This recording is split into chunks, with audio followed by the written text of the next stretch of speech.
नारायण नारायण भजमन नारायण नारायण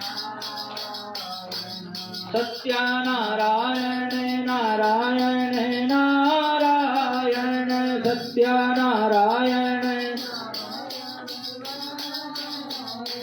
राम नारायण नारायण नारायण राम नारायण कृष्ण नारायण नारायण नारायण कृष्ण नारायण नारायण श्रीमन नारायण नारायण नारायण श्रीमन नारायण भजमन नारायण नारायण नारायण भजमन नारायण नारायण नारायण। बोले लक्ष्मी नारायण भगवान की जय, बोले सत्यनारायण भगवान की जय। सत्य ही नारायण है जो इस संकल्प को धारण करके भगवान का पूजन करता है, भगवान उसकी समस्त मनोकामनाओं को पूर्ण कर देते हैं। हरि अनंत, हरि कथा अनंत, भगवान के रूप अनंत हैं और भगवान की कथाएं भी अनंत हैं। 18 पुराणों में 4 लाख श्लोक हैं। जिन 4 लाख श्लोकों को पढ़ने का किसी के पास समय नहीं है, 18 पुराणों को पढ़ने का समय नहीं है। कैसे जीव का कल्याण हो, कैसे जीव को मोक्ष मिले, कैसे जीव की मनोकामना पूर्ण हो, कैसे धर्म बचा रहे, इसके लिए वेद व्यास जी महाराज ने स्कंद पुराण के रेवा खंड में जो 5 अध्याय हैं, जिसे हम सत्यनारायण व्रत कथा के नाम से जानते हैं, इस कथा का वर्णन इस कलयुग में किया है ताकि कम समय में भगवान से हमारी प्रीति बन सके, भगवान से हमारा प्रेम, भगवान के प्रति हमारी श्रद्धा विश्वास बना रहे। क्योंकि अधिक लीला कथाओं को सुनने का अगर आपको कहा जाए कि शिव पुराण सुनो तो शिव पुराण होती है 9 दिन की, 10 दिन की। देवी भागवत सुनो, देवी भागवत 9-10 दिन की होती है। श्रीमद् भागवत सुनो, वो भी 7-8 दिन की होती है। परंतु ये 7-8 दिन का समय कोई निकाल नहीं पाता है, तो एक दिन में मनुष्य भगवान की कथा को सुन करके भी अपना कल्याण कर सकता है। वेद व्यास जी महाराज ने यहाँ पर सत्यनारायण व्रत कथा कह करके आप लोगों को, हम लोगों को बताया है। तो इस कथा में आप श्रवण करेंगे साधु व्यापारी, लीलावती कलावती, तुंगध्वज राजा, चंद्रकेतु राजा और यहाँ पर सतानंद नामक ब्राह्मण, इन्होंने क्या किया जो भगवान इनको मिल गए। क्या किया इन्होंने, बताओ जरा, किसको पता है? कथा सुनी है पहले आप लोगों ने? हाँ, किस किस ने पहले सुनी है कथा? सबने सुनी है। जब सबने सुनी है तो इन लोगों ने क्या किया जो भगवान इन्हें मिल गए, बताओ जरा। सत्यनारायण की कथा सुनी इन्होंने। हम लोग कथा सुनते हैं परंतु हमें यही नहीं पता रहता कि इन लोगों ने किया क्या। स्पष्ट इसमें लिखा हुआ तस्य तुम पूजनम विप्रह कुरुष्व व्रतमुत्तमम। भगवान वृद्ध ब्राह्मण का रूप धारण करके स्पष्ट रूप से कह रहे हैं कि तस्य तुम पूजनम, ये जो हमने पूजन किया है, किसका पूजन किया? गणेश जी का पूजन किया है, नवग्रहों का पूजन किया है, कलश का पूजन किया है, देवी का पूजन किया है, शंकर जी का, भगवान नारायण का, लड्डू गोपाल का, सत्यनारायण भगवान का, ये जो पूजन हमने किया है, ये पूजन इन लोगों ने किया जिनकी कथा हम अभी श्रवण करेंगे। सत्यनारायण की कथा में इन सब ने क्या किया? पूजन किया। किसका पूजन किया? भगवान का पूजन किया। तो हमें भी क्या करना है? भगवान का पूजन करते रहना है, तभी जाकर के भगवान हरि अनंत, हरि कथा अनंत, कथाएं तो अनंत हैं। भक्तानाम चरित्रम भागवतम, भक्तों के चरित्र ही कथा है। तो भक्तों ने भगवान का पूजन किया, भगवान ने कृपा की, हमें भी भगवान का पूजन करना है ताकि हमारे ऊपर भी भगवान कृपा करें। कहते हैं चमत्कार को नमस्कार है। चमत्कार किस किस के साथ हुआ, ये जब हमें पता होगा तभी हम भगवान की शरण में। जहाँ पर भीड़ लगती है, लोगों की भीड़ वहीं लगती है। अरे वहाँ बाबा जी के पास बड़ा चमत्कार होता है, चलो चलो हम भी वहीं चलते हैं। तो भीड़ झटती नहीं लगती है। तो ऐसे ही भगवान का चमत्कार अगर हमें पता होगा कि भगवान भी चमत्कारी हैं, तो हमारी भीड़ भगवान के पास लगेगी। तो ये सत्यनारायण की कथा में यही बताया गया है कि इन लोगों ने भगवान का पूजन किया, इन्हें भगवान मिले, हमें भी भगवान का पूजन करना है। तो कथा तो सबको याद है, परंतु फिर भी आपको पुनः याद करवा देते हैं। जैसे मोबाइल का बैटरी बार बार चार्ज करना पड़ता है, अगर चार्ज नहीं करो तो फोन बंद हो जाता है। ऐसे ही हमारी आध्यात्मिक जो बैटरी है, आध्यात्मिक जो ऊर्जा है, वो हमें चार्ज करनी पड़ती है समय समय पर। और वो चार्ज कब होती है? कथाओं को सुन करके, भक्तों के चरित्रों को सुन करके। तो इसलिए समय समय पर लीला कथाओं को सुना जाता है। तो आइए प्रथम अध्याय में हम और आप प्रवेश करें। व्यासो वाचः एकदा नैमिषारण्ये ऋषयो शौनकादयः प्रपक्षुर्मुनयो सर्वे सूतं पौराणिकं खलु। एक समय की बात है, नैमिषारण्य में 88,000 ऋषि विराजमान थे और आपस में चर्चा कर रहे थे कि क्या किया जाए जिससे जीव का मन भगवान के चरणों में लगे। कोई छोटा सा उपाय अगर हमें पता हो तो उस उपाय को हम करें। तो वहीं पर चर्चा चल रही थी तो सूत जी महाराज का आगमन हो गया। बोले सूत जी महाराज की। ये सूत जी महाराज कौन है? का ये वेद व्यास जी महाराज के शिष्य हैं। वेद व्यास जी महाराज कौन हैं? जिन्होंने एक वेद के 4 वेद बनाए, जिन्होंने 18 पुराण लिखे हैं, जिन्होंने शास्त्रों को लिखा है। और गुरु के जो शिष्य होते हैं, और शिष्य अगर गुरु का प्रिय हो तो गुरु संपूर्ण ज्ञान अपने शिष्य को दे देते हैं। तो गुरु के बहुत ही प्रिय शिष्य हैं सूत जी महाराज, जो गुरु से संपूर्ण ज्ञान प्राप्त करके आज नैमिषारण्य में शौनक आदि 88,000 ऋषियों के समक्ष आए हैं। 88,000 ऋषियों ने उठ करके सूत जी को दंडवत प्रणाम किया। गुरुर् ब्रह्मा गुरुर्विष्णु गुरुर्देव महेश्वरा गुरु साक्षात् परब्रह्मा तस्मै श्री गुरुवे नमः। अखंड मंडलाकारं व्याप्तं येन चराचरं तत्पदं दर्शितं येन तस्मै श्री गुरुवे नमः। बोले सद्गुरुदेव भगवान की। सूत जी महाराज कहते हैं कि आप लोग बड़ी लंबी उम्र के हैं। भृगुर वशिष्ठ च्यवनस्व गौतमा मेधा तिथिर देवल देवरातः। भृगु है, वशिष्ठ है, च्यवन है, गौतम है, पराशर है, बड़े बड़े ऋषि हैं और मैं छोटा सा बालक हूँ। आप मुझे इस प्रकार से दंडवत प्रणाम मत करो। तो ऋषि कहते हैं कि धन वृद्धा बल वृद्धा आयु वृद्धा वचः ते सर्वे ज्ञान वृद्धा किंकरा शिष्य किंकरा। कोई धन में बड़ा होता है उसे धनवान कहते हैं, कोई बल में बड़ा होता है उसे बलवान कहते हैं, कोई आयु में बड़ा होता है उसे आयुवान कहते हैं। धनवान, बलवान, आयुवान, इन तीनों को नित्य राम राम प्रणाम करते रहना चाहिए। परंतु ते सर्वे ज्ञान वृद्धा से, इनमें से भी जो बड़ा है वह ज्ञान वृद्ध है। हे सूत जी महाराज, हम आपके धन को, आपके बल को, आपकी आयु को नहीं, आपके ज्ञान को प्रणाम कर रहे हैं। क्योंकि अज्ञान ध्वांत विध्वंस कोटि सूर्य स्म प्रभा सूताख्याय कथा सारम मम कर्ण रसायनम। आप अज्ञान रूपी अंधकार को दूर करने में सक्षम हो, हमारे भीतर के अज्ञान को भी आप दूर करो। तो यहाँ पर सूत जी महाराज कहते हैं कि हे शौनक आदि ऋषियों, आप क्या जानना चाहते हो? तो शौनक आदि 88,000 ऋषि कहते हैं कि प्रतेन तपसा किं वा प्राप्ते वांछितं फलम तत्सर्वं श्रोतुमिच्छामः कथयस्व महामुने।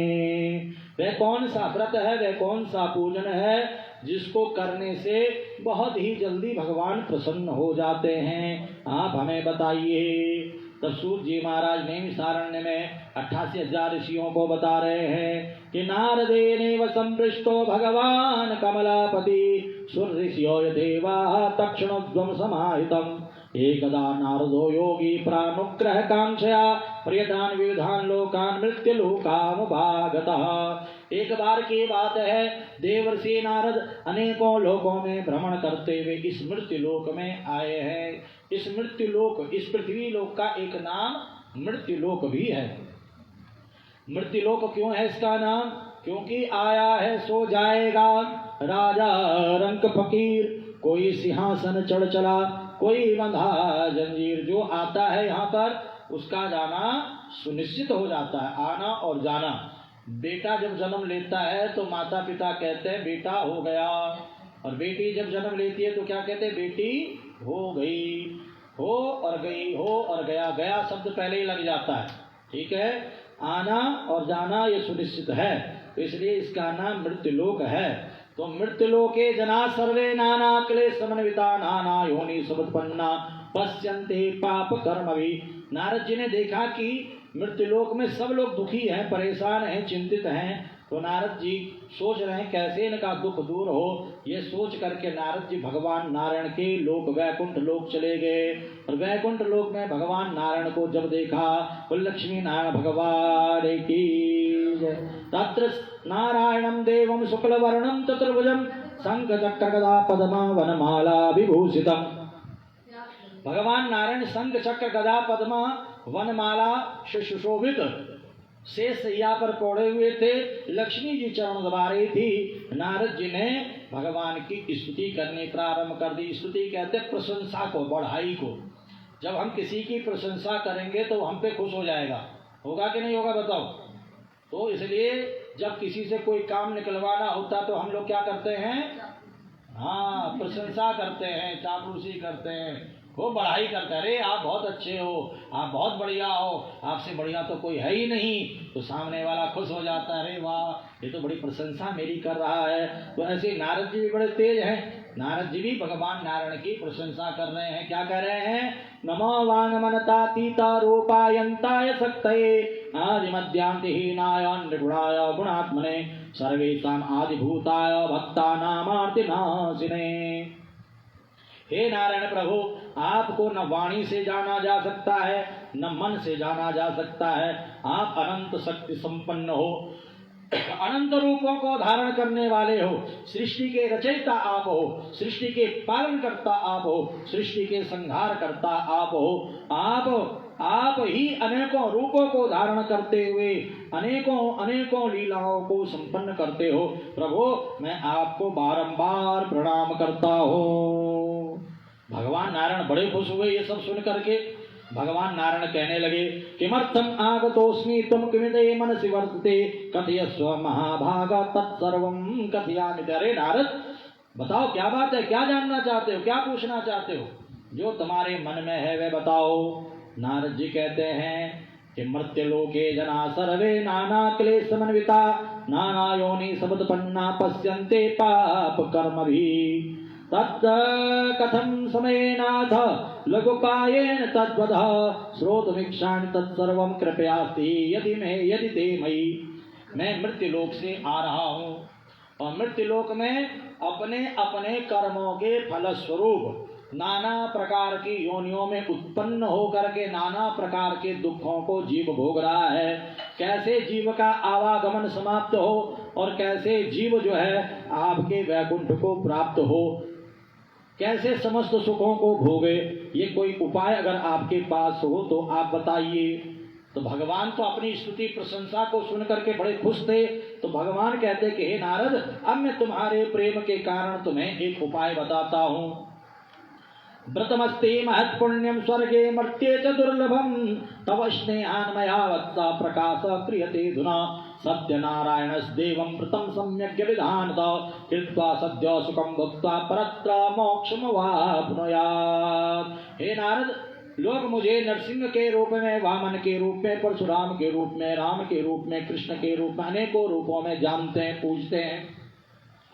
पर कलिकाल में जो मुझे सत्य के रूप में जानेगा, सत्य के रूप में जो मेरी पूजा करेगा, मैं उसकी समस्त मनोकामनाओं को पूर्ण कर दूंगा।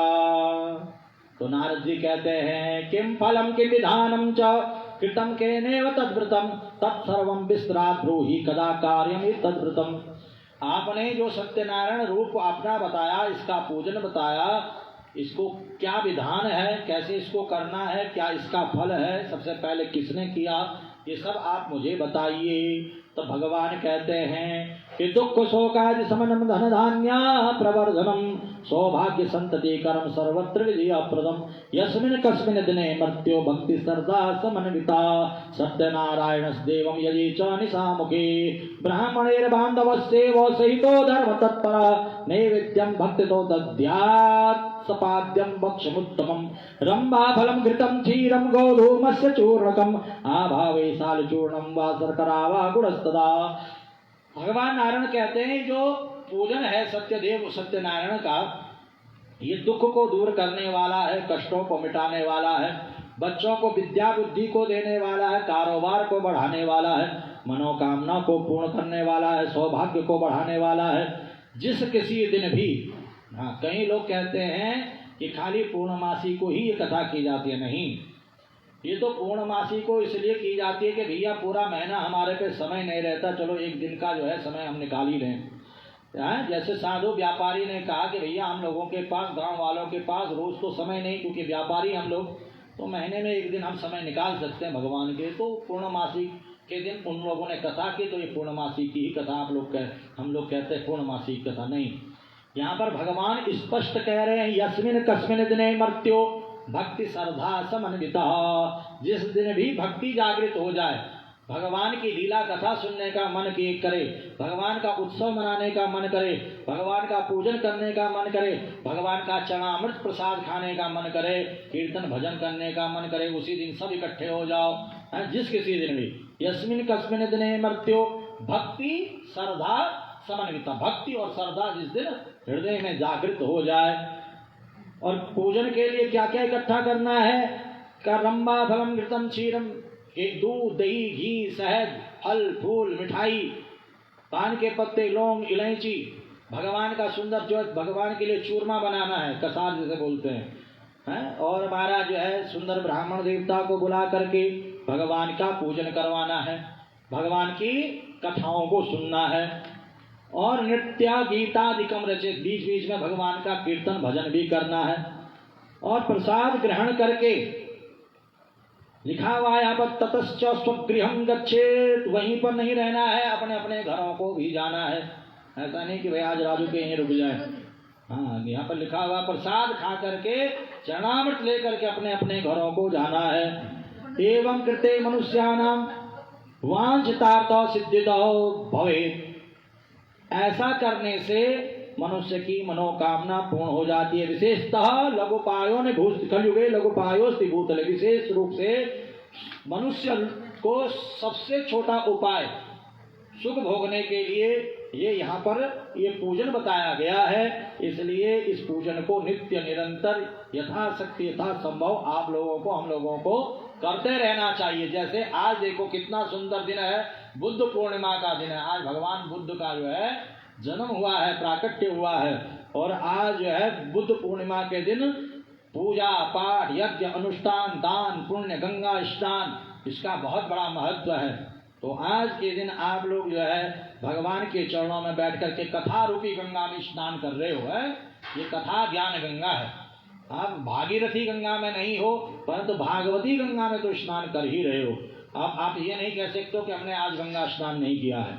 ठीक है, बोलो गंगे मैया की जय, बोलो सत्यनारायण भगवान की जय। हरे कृष्णा कृष्णा कृष्णा हरे हरे, हरे राम राम राम हरे हरे, हरे कृष्णा कृष्णा कृष्णा हरे हरे, हरे राम राम हरे हरे, हरे कृष्णा कृष्णा कृष्णा हरे हरे, हरे राम राम हरे हरे, हरे कृष्णा बोलो हरे राम राम हरे हरे, हरे कृष्णा कृष्णा कृष्णा हरे हरे, हरे राम राम राम हरे हरे, हरे कृष्णा कृष्णा कृष्णा हरे हरे, हरे राम राम राम हरे हरे, हरे कृष्णा कृष्णा कृष्णा हरे हरे, हरे राम राम राम हरे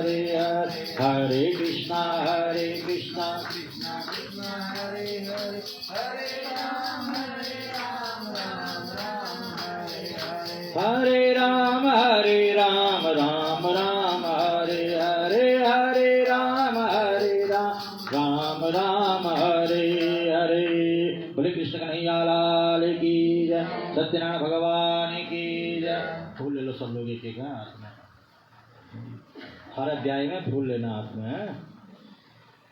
प्रथम अध्याय में आप लोगों ने क्या सुना कि भगवान नारायण ने कहा है कि जो मुझे सत्य मान करके मेरा पूजन करेगा उसकी मनोकामना मैं पूर्ण करूंगा। और विधान भी बताया कि क्या क्या सामग्री लगेगी और कैसे कैसे भगवान का पूजन करना है। अब दूसरे अध्याय में सबसे पहले इस पूजन को किसने किया उसके बारे में बताया गया है, सुनिएगा। सूतो वाच अथान्यत् प्रवक्ष्यामि कृतं येन पुरा द्विज कश्चित् काशीपुरेयं मे यासीत् विप्रोति निर्धना। बातें नहीं करना, कथा सुनना है। काशी नगरी में एक पंडित जी रहते हैं जो कि बड़े गरीब थे, भूखे प्यासे भिक्षा मांगते थे पर उन्हें कोई भिक्षा भी नहीं देता था। बड़े दुखी बड़े परेशान थे। एक दिन भक्तों को परेशान देख करके भगवान स्वयं दुखी हो जाते हैं कि मेरा भक्त परेशान है।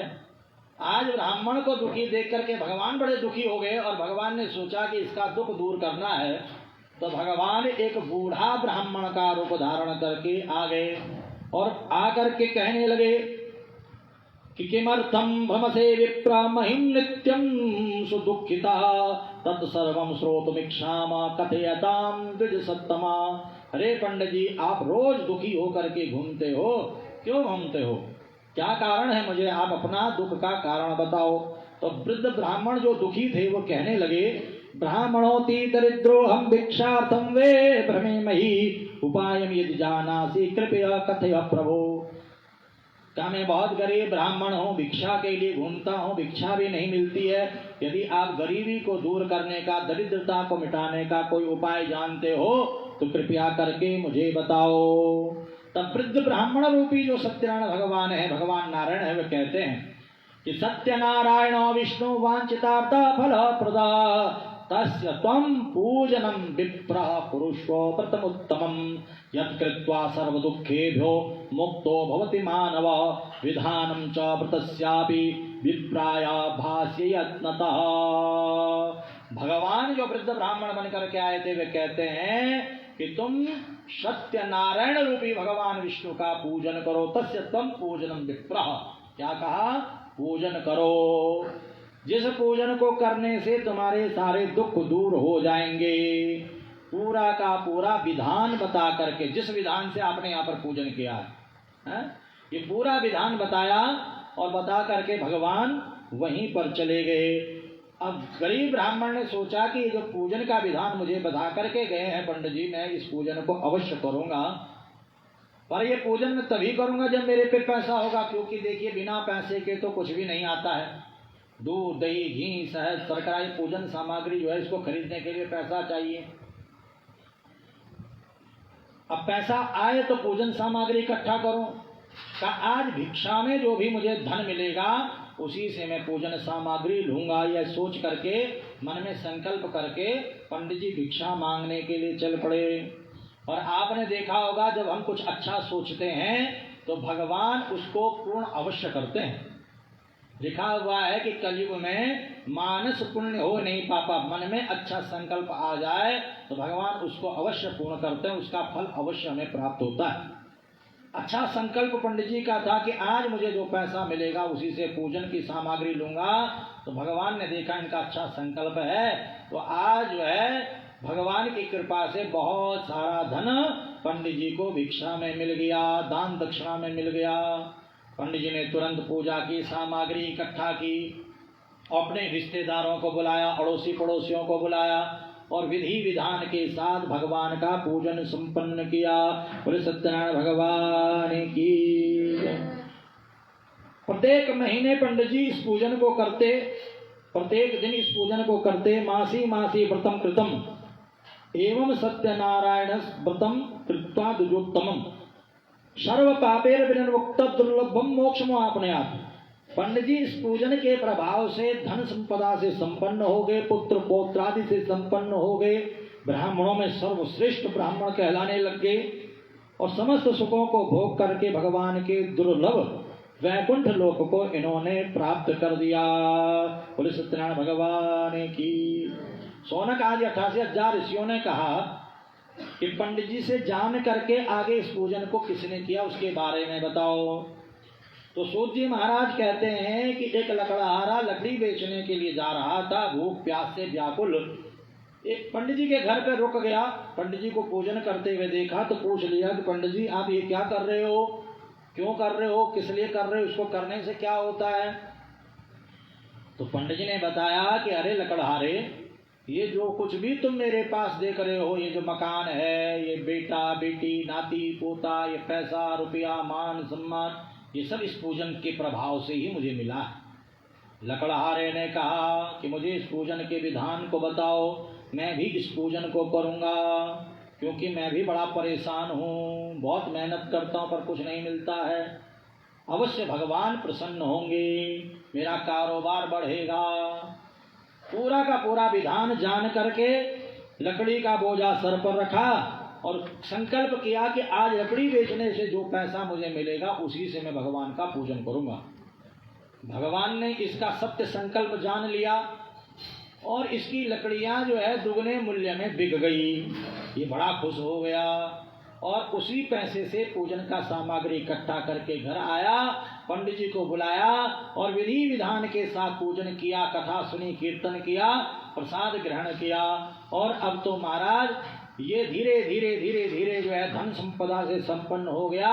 कहाँ घरों घरों जाकर के लकड़ी बेचता था, अब तो महाराज लकड़ी का फैक्ट्री का मालिक बन गया, बड़ा भारी टाल इसका बन गया।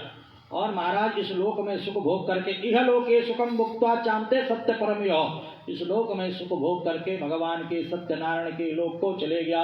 इति स्कंद पुराणे रेवा खंडे सत्यनारायण व्रत कथायाम द्वितीयोऽध्याय। बोले सत्यनारायण भगवान की जय। चढ़ा दो पुष्प सबसे ले लो। हमारो धन राधा श्री राधा श्री राधा, हमारो धन राधा श्री राधा श्री राधा, परम धन राधा श्री राधा श्री राधा, परम धन राधा श्री राधा श्री राधा, जीवन धन राधा राधा राधा राधा राधा, जीवन धन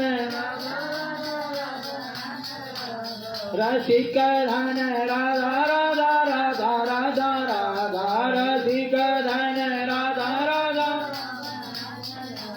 हमारो धन राधा श्री राधा श्री राधा, हमारो धन परम धन राधा श्री राधा श्री राधा, परम धन भक्तों की प्यारी राधा राधा राधा राधा राधा, भक्तों की प्यारी संतों की प्यारी राधा राधा राधा राधा राधा, संतों की प्यारी हम सबकी प्यारी राधा राधा राधा राधा राधा, हम सबकी प्यारी हमारो धन राधा श्री राधा श्री राधा, हमारो धन परम धन राधा श्री राधा श्री राधा, परम धन जीवन धन राधा श्री राधा श्री राधा, जीवन धन राधा श्री राधा श्री राधा। बोले राधा रानी सरकार की, बोले सत्यनारायण भगवान की जय। फूल ले लो सभी लोग। दूसरे अध्याय में आप लोगों ने क्या सुना कि भगवान ने कहा है कि मेरा पूजन करोगे तो समस्त मनोकामनाएं पूर्ण हो जाएंगी। तो भगवान का पूजन ब्राह्मण देवता ने और लकड़हारे ने किया और जिस पूजन के प्रभाव से दोनों के दोनों धन संपदा से संपन्न होकर के भगवान के लोक चले गए। तीसरे अध्याय में आगे किसने इस पूजन को किया इसके बारे में बताया गया। सूत जी महाराज नैमिषारण्य में इस कथा का श्रवण करा रहे और कह रहे हैं कि पुनर्ग्रहे प्रवक्ष्यामि शृणुध्वं मुनिसत्तमा पुराचोल्को मुखो नाम नृपस्यासीन महामति जितेन्द्रिय सत्यवादी यो देवालयं प्रतिदिने दिने धनम दत्त्वा द्विजान संतोषयत् सुधीः। आगे एक उल्कामुक नामक राजा है जो जितेंद्रिय है, पराक्रमी है, सत्यवादी है, अपनी पत्नी के साथ रोज मंदिर जाता है, पूजा पाठ करता है, कथा कीर्तन करता है, दान पुण्य करता है। आज पत्नी के साथ भद्रशिला नदी के किनारे पर बैठ करके भगवान का पूजन कर रहा था। वहीं पर एक साधु नामक व्यापारी व्यापार के लिए आया और राजा को पूजन करते हुए देखा तो प्रणाम करके पूछा कि राजन आप ये क्या कर रहे हो, इसको करने से क्या होता है। तो राजा ने बताया कि मैं सत्य स्वरूप भगवान विष्णु का पूजन कर रहा हूँ और इस पूजन के प्रभाव से मुझे विश्वास है कि मुझे संतान की प्राप्ति होगी। व्यापारी ने कहा कि जब आप इस पूजन को कर रहे हो संतान प्राप्ति के लिए तो मैं भी इस पूजन को करूँगा, क्योंकि मेरी भी संतान नहीं है। पूरा का पूरा पूजन का विधान जान करके, प्रसाद खा करके, चरणामृत ग्रहण करके, नाव पर सवार हो करके अपने गांव अपने घर आया और अपनी पत्नी लीलावती से कहा कि हम पूजन करेंगे कब, जब हमारी संतान हो जाएगी। यह कह करके वो व्यापारी व्यापार में लग गया और भगवत कृपा देखिए एक दिन सत्यनारायण भगवान की कृपा से इति लीलावती प्राह पत्नी साधु सत्तमा एकस्मिन् दिवसे तस्या भार्या लीलावती सती गर्भणी सा भवत् तस्या भार्या सत्यः प्रसादा दशमे मासी वे तस्या कन्या रत्नात्मजायत। एक दिन भगवान की कृपा से लीलावती गर्भवती हुई और 10वें महीने में उसने एक कन्या को जन्म दिया, जिस कन्या का नाम कलावती रख दिया गया। लीलावती ने बड़े प्रेम से अपने पति से कहा कि न करोसी किमर्थम वे पुरा संकल्पितम व्रतम। आपने जो पुराना पहले जो संकल्प किया था कि हमारे संतान होगी तो हम पूजन करेंगे, उसे पूरा करो। व्यापारी ने कहा अरे देवी वो तो मैंने कहा था, ठीक बात है, परंतु मैं पूजन तब करूंगा जब बेटी का ब्याह हो जाएगा। अब महाराज जो है ये पूजन नहीं करता है और समय आगे बीतता चला जाता है। भगवान की कृपा से बड़ा सुंदर समय आया, एक व्यापारी के पुत्र के साथ अपनी बेटी कलावती का विवाह इसने संपन्न कर दिया, परंतु आज भी भगवान का पूजन नहीं किया। भगवान ने कहा देखो ये मुझे सत्य नहीं मानता है, रोज मेरे लिए झूठ बोलता है पूजन करूंगा पूजन। देखिए कई बार देव दोष के कारण भी हमारे जीवन में दुख आते हैं। देव दोष कब लगता है, जैसे पितृ दोष होता है, ग्रह दोष होता है, ऐसे देव दोष भी होता है। पितृ दोष कब लगता है, जब हमारे पितृ अतृप्त हों, असंतुष्ट हों, पितृ क्रिया हमने सही से नहीं की हो, पितरों के लिए हम श्राद्ध तर्पण नहीं करते तो पितृ दोष लगता है। ग्रह दोष कब लगता है, जब ग्रहों का पूजन नहीं करते, ग्रहों के लिए जप तप दान इत्यादि हम नहीं निकालते तो ग्रह दोष लग जाता है। ठीक इसी प्रकार से देव दोष, जब हम देवताओं का यजन पूजन नहीं करते हैं और झूठ बोलते हैं, अरे हमारी ये मनोकामना पूरी हो जाती तो हम भी ये कर लेते, हम भी वो कर लेते। कई लोगों की आदत होती नहीं होती, 1.25 रुपया का जो है प्रसाद हम भी चढ़ा लेते, परंतु जो है कह तो देते हैं पर आगे उसको हम करते नहीं है पूरा, तो इसके कारण भी दुख आता। देव दोष जिसे कहते हैं, देवता नाराज हो जाते हैं, ये तो हमारे लिए झूठ बोलता है। तो अगर हम किसी को, आपसे अगर कोई बार बार झूठ बोलेगा तो आपको गुस्सा आएगा कि नहीं आएगा बताओ। आपका ही बच्चा अगर आपसे बार बार झूठ बोलेगा तो आपको गुस्सा आएगा कि नहीं आएगा। आप उसे डांटोगे भी, आप फटकारोगे भी, आप उसकी पिटाई भी करोगे, भाई क्या रोज रोज झूठ बोलता रहता है। तो ऐसे ही हम सब क्या है, भगवान के बच्चे हैं। अगर हम भगवान से बार बार झूठ बोलते तो भगवान हमें दंड देते हैं, और वो दंड क्या होता है, हमारे जीवन में दुख आता है। अब यहाँ पर साधु व्यापारी के बार बार झूठ बोलने के कारण भगवान रुष्ट हो गए और ये व्यापारी अपने दामाद के साथ चंद्रकेतु राजा के नगर में व्यापार कर रहा था। राजा के धन को चुरा करके चोर भाग रहे थे और जहाँ व्यापारियों का झोपड़ी देखा, कुटिया देखा, शिविर देखा, वहीं पैसा छुपा करके ये तो चोर तो भाग गए। सिपाही पीछा करते करते आए, राजा का धन वहां मिल गया। इन ससुर दामाद को ही चोर समझ करके राजा के सिपाही राजा के पास पकड़ करके ले करके आ गए। अब देखिए, जब हमारे जीवन में कष्ट आना होता तो हमारी बात भी कोई नहीं सुनता है। राजा ने इनकी बात ही नहीं सुनी और पकड़ करके सीधा जेल में डाल दिया। इनका जितना भी पैसा था सब राजा ने अपने राजकोष में जमा कर दिया। घर में लीलावती कलावती के भी बीमारियां हो गई, पैसा खत्म हो गया, भूखे प्यासी। एक दिन कलावती कन्या किसी भक्त के घर पर गई, वहां भगवान का पूजन देखा, चरणामृत प्रसाद लेकर के घर आई। माँ ने पूछा, बेटी कहाँ थी तू इतनी देर तक? बेटी ने कहा, मैं भगवान का पूजन देख करके आई हूँ, जिस पूजन से मनोकामना पूरी हो जाती है। लीलावती ने कहा, बेटी मुझे याद आ गया है, तेरे पिता ने भी बार बार भगवान का पूजन करने को कहा, नहीं किया। हो सकता इसी के कारण हमारे जीवन में दुख आ रहा हो। दोनों माँ बेटी ने मिलकर के भगवान का पूजन किया और भगवान से क्षमा मांगी। भगवान क्षणे रुष्टे क्षणे तुष्टे रुष्टे तुष्टे क्षणे क्षणे। भगवान प्रसन्न हो गए। चंद्रकेतु के स्वप्न में जाकर के कहा, दोनों व्यापारियों को छोड़ दो, नहीं तो मैं तुम्हारा सब कुछ खत्म कर दूंगा। राजा घबरा गया, रात्रि में ही सभा बुलाई और दोनों व्यापारियों को बंधन मुक्त करके इनका जो धन छीना था उसे दुगना करके दे दिया। इन्होंने राजा को प्रणाम किया और कहा कि राजन, आपकी कृपा से हम जा रहे हैं। इत्युक्त्वा तो महाभैष्यो जगमुतो स्वगृहं प्रति। स्कंद पुराणे रेवाखंडे सत्यनारायण व्रत कथायां तृतीयोऽध्याय। बोले सत्यनारायण भगवान की जय। गोविंद जय जय गोपाल जय जय गोविंद जय जय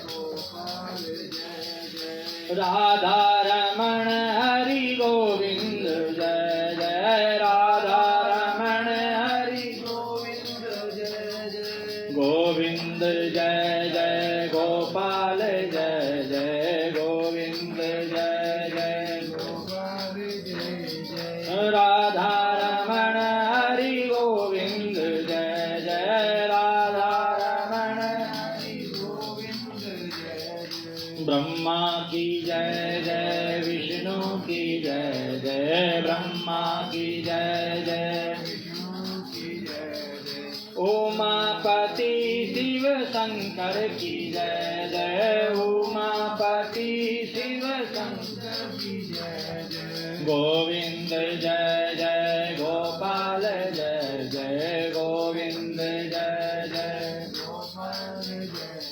राधा रमण हरि गोविंद जय जय राधा रमण हरि गोविंद जय जय। गंगा की जय जय, यमुना की जय जय, गंगा की जय जय, यमुना की जय जय। सरस्वती त्रिवेणी की जय जय, सरस्वती त्रिवेणी की जय जय। गोविंद जय जय गोपाल जय जय गोविंद जय जय गोपाल जय जय। राधा रमण हरि गोविंद जय जय राधा रमण हरि गोविंद जय जय। राधा की जय जय, रुक्मणी की जय जय, राधा की जय जय, रुक्मणी की जय जय। मोरे मुकुट बंसी वाले की जय जय, मोरे मुकुट बंसी वाले की जय जय। गोविंद जय जय गोपाल जय जय गोविंद जय जय गोपाल जय जय। राधा रमण हरि गोविंद जय जय राधा रमण हरि गोविंद जय जय। राधा रमण हरि गोविंद जय जय राधा रमण हरि गोविंद जय जय। बोले गोविंद भगवान की। पुष्प ले लो, है पुष्प तोड़ तोड़ के दे, थोड़ा थोड़ा सबको है। तृतीय अध्याय में आप लोगों ने श्रवण किया कि भगवान से झूठ बोलने के कारण साधु व्यापारी के जीवन में दुख आया है। हमें भगवान से कभी भी झूठ नहीं बोलना चाहिए। चौथे अध्याय में हम चलते हैं। सूत जी महाराज नैमिषारण्य में कथा का श्रवण करा रहे हैं। यात्रां तु कृतवान् साधु मंगलायन पूर्वका ब्राह्मणेभ्यो धनम दत्त्वा ददातु नगरं ययो कियद्दूरे गते साधो सत्यनारायण प्रभु जिज्ञासां कृतवान् साधो कस्मिंस्तवनो स्थितम्। आज दान पुण्य करते हुए साधु व्यापारी नाव में सवार हुआ। भगवान ने सोचा कि इसकी परीक्षा ली जाए। भगवान परीक्षा लेने के लिए किसी भी रूप में आ सकते हैं। नामदेव की कथा अगर आपने सुनी होगी तो आपको पता होगा कि नामदेव भगवान के अनन्य भक्त थे और वह प्रत्येक जीव जंतु प्राणी मनुष्य सब में भगवान का ही दर्शन करते थे। भगवान ने सोचा कि इसकी परीक्षा लेनी चाहिए तो भगवान श्वान के रूप में, श्वान मतलब कुत्ते के रूप में आए। नामदेव भोजन करने को जैसे ही बैठे तो वह जो श्वान था वह रोटी लेकर के भाग गया और नामदेव जी पीछे पीछे घी की कटोरी लेकर के, प्रभु घी तो चुपड़ लो, सूखी खाओगे क्या? तो नामदेव की अनन्यता देख करके, भक्ति देख करके उस श्वान में से ही भगवान नारायण प्रकट हो गए। बोले भक्त वत्सल भगवान की। तो भगवान किसी भी रूप में भक्त की परीक्षा लेने के लिए आ सकते हैं। तो यहाँ पर एक भिक्षुक एक दंडी स्वामी के रूप में आए और कहा कि अरे व्यापारी तुम्हारी नाव में क्या है? व्यापारी ने अहंकार के वशीभूत होकर के कह दिया अरे रुपया पैसा चाहिए क्या? हमारी नाव में तो घास फूस है। तो भगवान ने कहा ऐसा ही हो। जैसे कई बार कोई मांगने वाला हमारे द्वार पर आता, हम क्या कहते हैं, चल चल आगे चल, हमारे पास कुछ नहीं है। तो अगर भगवान आए हुए हों और कह दे कि हमारे पास कुछ नहीं, भगवान कह दे कि जा जैसा तूने कहा ऐसा ही हो। तो महाराज राजा से रंक बनने में टाइम नहीं लगता है। तो इसलिए कभी भी देने का सामर्थ्य हो तो दो, नहीं देने का सामर्थ्य हो तो हाथ जोड़ करके मना कर लो कि है नहीं, जब होगा तो जरूर देंगे, है। परंतु कभी भी किसी का अनादर अपमान नहीं करना चाहिए। तो यहाँ पर ये भिक्षुक के रूप में जब भगवान आए और साधु व्यापारी ने कहा हमारी नाव में तो घास फूस है, तो भगवान भिक्षुक बन करके आए थे। भगवान ने कहा ऐसा ही हो और जाकर के एक पेड़ के नीचे बैठ गए। अब नाव एकदम से जल में ऊपर आ गई। पहले तो भारी थी, हीरे जवाहरात सोना चांदी था, तो डूबी हुई चल रही थी, दबी हुई नाव। और जैसे हीरे जवाहरात का घास फूस बन गया तो एकदम से हल्की हो गई। घबरा गई, क्या हो गया नाव को। जैसे बक्सा खोला, हीरे जवाहरात सोना चांदी की जगह घास फूस दिखाई दिया तो व्यापारी तो मूर्छित हो गया, बेहोश होकर के गिर गया। जब होश आया तो दामाद ने कहा कि वे जो भिक्षुक वो बाबा जी थे, वे सब कुछ करने में समर्थ हैं, हमें उनकी ही पास चलना चाहिए। दोनों ससुर दामाद महात्मा जी के पास, उन दंडी स्वामी उन भिक्षुक के पास आए और पैर पकड़ करके बार बार क्षमा याचना की। तब वो दंडी स्वामी कहते हैं कि तुम मेरी पूजा से भटके हुए हो, बार बार पूजा करने को कहते हो पर तुम करते नहीं हो, इसी कारण तुम्हारे जीवन में ये दुख आ रहे हैं, ये कष्ट आ रहे हैं। यह कहकर के भगवान अंतरित हो गए। ससुर दामाद ने क्षमा मांगी और वहीं पर बैठ करके भगवान का पूजन किया और भगवान का चरणामृत प्रसाद ग्रहण करके नाव में जब पहुंचे तो भगवान की कृपा से घास फूस की जगह फिर से हीरे जवाहरात सोना चांदी दोनों ससुर दामाद को प्राप्त हो गया। अद्भुत भगवान का चमत्कार जान करके, भगवान का धन्यवाद कह करके नाव को चलाने योग्य करके अपने नगर को पहुंचे। दामाद से कहा तुम नाव में रहो, रक्षा करो धन की, मैं कुछ व्यवस्था बनाता हूँ। अपने आप नाव से नीचे उतरा, सेवकों से कहा जाओ घर जाओ, बताओ कि हम आए हैं। सेवक घर पहुंचे तो लीलावती कलावती भगवान का पूजन कर रही थी। सेवकों ने कहा साधु व्यापारी बहुत सारे धन से संपन्न होकर के अपने दामाद के साथ आए हैं। लीलावती ने सुना तो बड़ी प्रसन्न हुई। अपनी बेटी कलावती से कहा बेटी मैं तुम्हारे पिता को लेने के लिए, तुम्हारे पति को लेने के लिए जा रही हूँ, तुम भी पूजन संपन्न करके आओ। कलावती ने भी जल्दी जल्दी पूजन संपन्न किया और भगवान का प्रसाद छोड़ दिया, भगवान का प्रसाद नहीं खाया। भगवान ने विचार किया कि आज ये प्रसाद का अनादर कर रही है, कल कोई और करेगा, परसों कोई और करेगा, तो ऐसे तो प्रसाद की महिमा ही खत्म हो जाएगी। तो प्रसाद की महिमा बनी रहे। जैसे कोई पहली बार गलती करता है, उसको अगर आप डांट दोगे तो आगे से नहीं करेगा, और आप पहली गलती पे उसे कुछ नहीं बोलोगे, दूसरी गलती भी करेगा, फिर तीसरी करेगा, फिर चौथी, और तो फिर गलतियां ही गलतियां होती रहेंगी। तो भगवान ने कहा पहली गलती पे ही से टोकना पड़ेगा, तो प्रसाद की महिमा बनी रहेगी। तो जब ये जैसे गंगा के किनारे अपने पहुंची, तो नाव जो है अचानक ही जल में डूब गई। अब महाराज सबके सब बड़े परेशान, लीलावती, कलावती, व्यापारी, गांव वाले सब रो रहे हैं, सब परेशान हैं, सब बड़े दुखी हो रखे थे। तो वहीं पर आकाशवाणी हो गई कि तुम्हारी बेटी मेरे प्रसाद को छोड़ करके आई है, यदि मेरा प्रसाद खा करके आए तो इसको इसका पति मिल जाएगा, तुमको तुम्हारा धन मिल जाएगा। कलावती दौड़ी दौड़ी घर गई, प्रसाद ग्रहण किया, चरणामृत खाया, भगवान से क्षमा मांगी, और जब लौट करके आई तो नाव अपने आप जल में ऊपर आ गई। सबने ये अद्भुत चमत्कार देखा और सब लोगों ने संकल्प किया कि पूर्णमास्याम च सगरांतो कृतवान सत्य पूजनम।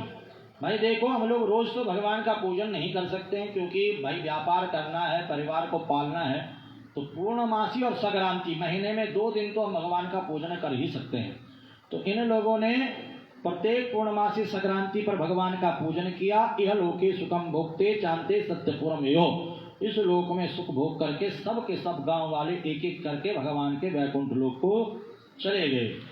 स्कंद पुराणे रेवा खंडी सत्यनारायण व्रत कथायाम चतुर्थोध्याय। बोले सत्यनारायण भगवान की जय। श्री कृष्ण गोविंद हरे मुरारी, हे नाथ नारायण वासुदेवा। श्री कृष्ण गोविंद हरे मुरारी, हे नाथ नारायण वासुदेवा। हे नाथ नारायण वासुदेवा, हे नाथ हे नाथ नारायण वासुदेवा, हे नाथ नारायण वासुदेवा। श्री कृष्ण गोविंद हरे मुरारी, हे नाथ नारायण वासुदेवा। श्री कृष्ण गोविंद हरे मुरारी, हे नाथ निष्काम हो के दिन रात गाऊं, निष्काम हो के दिन रात गाऊं, गोविंद दामोदर माधवेति। श्री कृष्ण गोविंद हरे मुरारी, हे नाथ नारायण वासुदेवा। श्री कृष्ण गोविंद हरे मुरारी, हे नाथ नारायण वासुदेवा। माता यशोदा हरि को जगावे, जागो उठो मोहन नेत्र खोलो। माता यशोदा हरि को जगावे, जागो उठो मोहन नेत्र खोलो। द्वारे खड़े गोप भूला रहे हैं, गोविंद दामोदर माधवेति। श्री कृष्ण गोविंद हरे मुरारी, हे नाथ नारायण वासुदेवा। श्री कृष्ण गोविंद हरे मुरारी, हे नाथ नारायण वासुदेवा। हे नाथ नारायण वासुदेवा, हे नाथ नारायण वासुदेवा। हे नाथ नारायण वासुदेवा, हे नाथ नारायण गोविंद हरे मुरारी, हे नाथ नारायण श्री कृष्ण गोविंद हरे मुरारी, हे नाथ देहांत काले तुम सामने हो, मुरली बजाते मन को लुभाते। देहांत काले तुम सामने हो, मुरली बजाते मन को लुभाते। गाता यही मैं तन्नाथ त्यागो, गोविंद दामोदर माधवेति। श्री कृष्ण गोविंद हरे मुरारी, हे नाथ नारायण वासुदेवा। श्री कृष्ण गोविंद हरे मुरारी, हे नाथ नारायण वासुदेवा। हे नाथ नारायण वासुदेवा, हे नाथ हे नाथ नारायण वासुदेवा, हे नाथ नारायण वासुदेवा। श्री कृष्ण गोविंद हरे मुरारी, हे नाथ नारायण वासुदेवा, हे नाथ नारायण वासुदेवा। बोल सत्यनारायण भगवान की जय। पुष्प ले लो।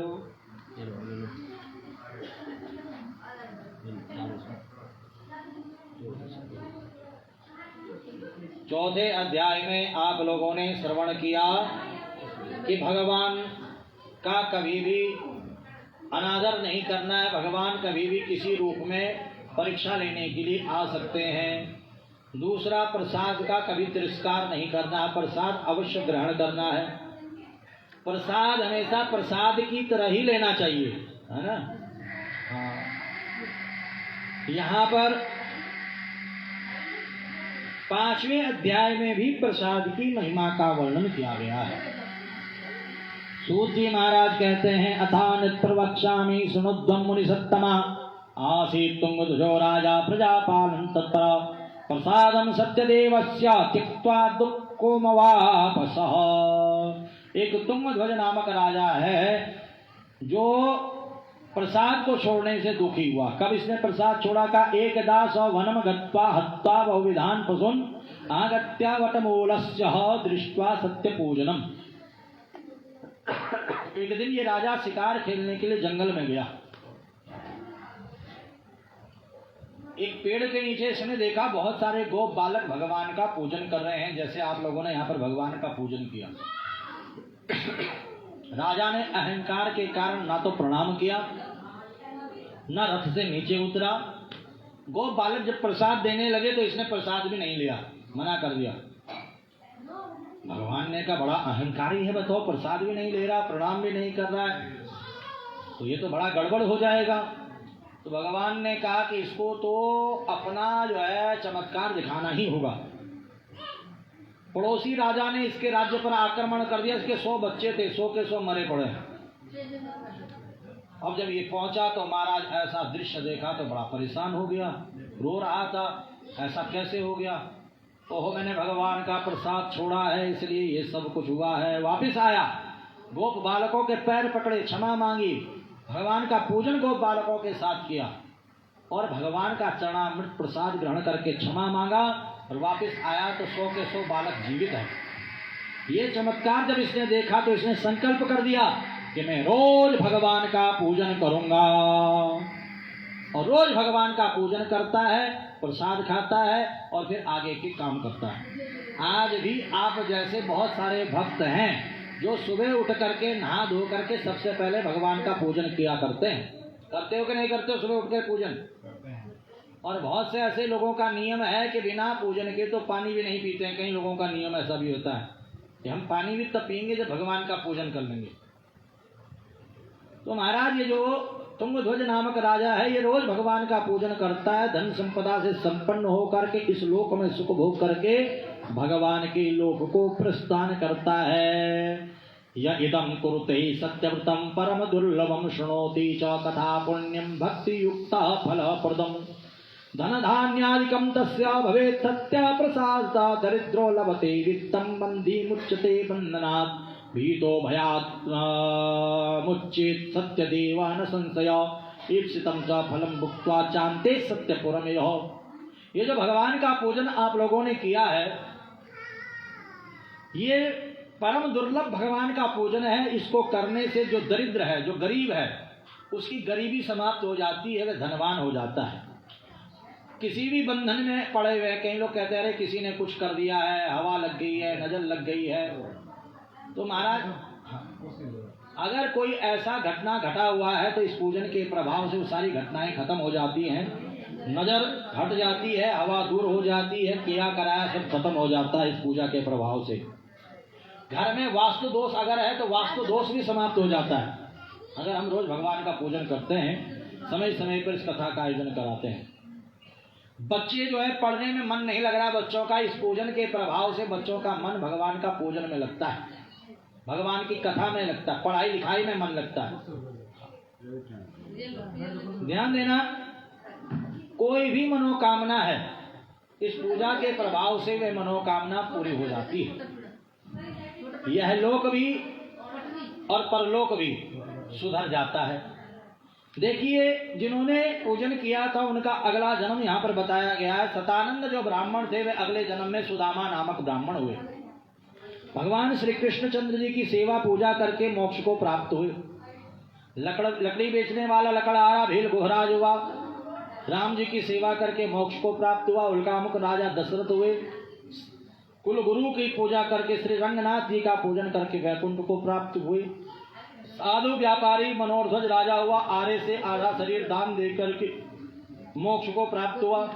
तुंगध्वज नामक राजा स्वयंभू मनु हुए, श्रीमद् भागवत देवी भागवत शिव पुराण इत्यादि कथाओं का आयोजन करा करके मोक्ष को प्राप्त हुआ। आज आप लोगों ने ये पूजन किया है, ये कथा सुनी है, भगवान की कृपा से आपकी समस्त मनोकामनाएं भगवान पूर्ण करेंगे। क्योंकि आज बहुत ही शुभ दिन है, पूर्णिमा का दिन है, बुद्ध पूर्णिमा का दिन है। आज भगवान बुद्ध का जो है जन्म हुआ है, प्राकट्य हुआ है। आज के दिन लाखों श्रद्धालु हरिद्वार आकर के गंगा स्नान करते हैं, दान करते हैं, यज्ञ करते हैं, अनुष्ठान करते हैं। और आज आपके द्वारा भगवान का पूजन, भगवान की कथा और भगवान का हवन अब होगा। तो भगवान आपकी समस्त मनोकामनाओं को पूर्ण करें। यह जन्म, अगला जन्म, जन्म जन्मांतर आपकी प्रीति भगवान से बनी रहे, यही आशीर्वाद आपको प्रदान करते हैं। भगवान की कृपा आप सबके ऊपर बनी रहे। बोले सत्यनारायण भगवान की, बोले लक्ष्मी नारायण भगवान की।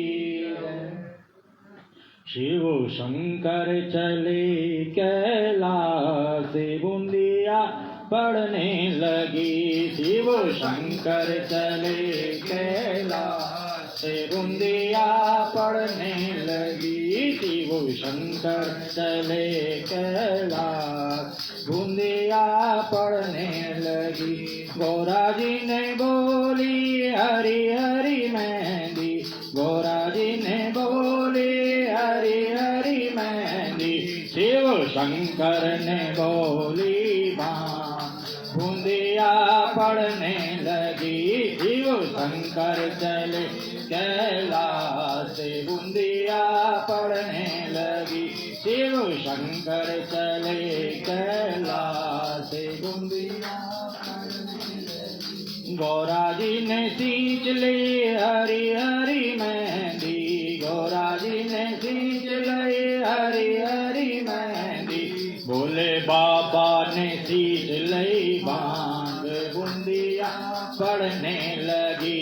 शिव शंकर चले कैलाश बूंदिया पढ़ने लगी। शिव शंकर चले कैलाश बूंदिया पढ़ने लगी। गौरा जी की उग गई हरि हरि मेहंदी, गौरा जी की उग गई हरि हरि मेहंदी।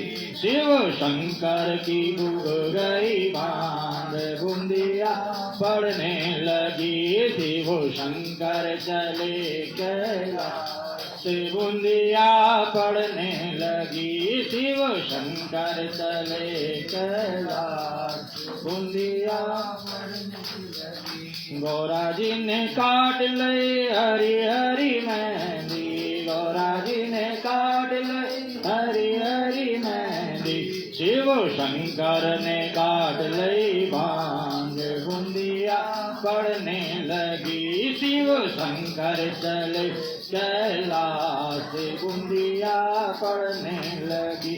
शिव शंकर चले कैलाश बूंदिया गौरा जी ने गोट लई हरी हरी मेहंदी। गौरा जी ने गोट लई हरी हरी मेहंदी।